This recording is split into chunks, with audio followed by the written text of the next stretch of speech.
ញោមសុំក្រាបថ្វាយបង្គំវន្ទាចំពោះព្រះភគវីជាទីពឹង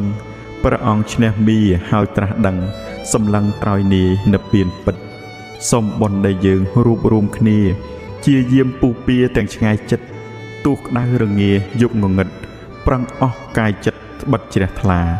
សូមបុណ្យទាំងនេះជួយនាំមុខឲ្យឆ្លងផុតទុក្ខដោយប្រាថ្នាសូមឲ្យបានកើតជាតិណានា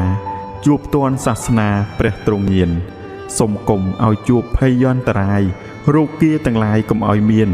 សូមគុំឲ្យជួបការអត់ឃ្លានរហូតដល់ពៀនកុំខានឡើយសូមអនុមោទនា